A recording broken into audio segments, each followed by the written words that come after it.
Hello friends, আবার চলে আসলাম আপনাদের সামনে।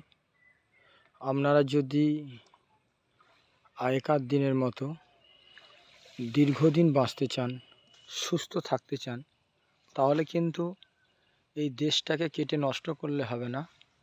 প্রতি বাড়িতে, প্রতিটা জায়গায় যেখানে আপনি ফাঁকা পাবেন, এরকম প্রাকৃতিক পরিবেশ তৈরি করতে হবে। কারণ ভগবান আমাদের বেঁচে থাকার জন্য এরকম সুন্দর প্রাকৃতিক পরিবেশ দিয়েছিল, সুন্দর খাদ্য দিয়েছিল এবং সুন্দর বাতাস দিয়েছিল। কিন্তু আমরা সেই বাতাসটাকে নষ্ট করে দিয়েছি, প্রাকৃতিক পরিবেশটাকে নষ্ট করে দিয়েছি এবং সমস্ত খাদ্য আজকে বিষের মাধ্যমে আমরা এটাকে নষ্ট করে দিয়েছি। যদি মনে করেন আপনি সারা জীবন সুস্থ থাকবেন, ভালো থাকবেন, খাদ্যের পাশাপাশি নিউট্রিশন ফুড তো নিতেই হবে এবং এরকম একটা প্রাকৃতিক পরিবেশ যদি আপনার বাড়ির সামনে থাকে, তাহলে জীবনটা আরও সুন্দরময়, সুখময় এবং আনন্দময় হয়ে উঠবে। ধন্যবাদ।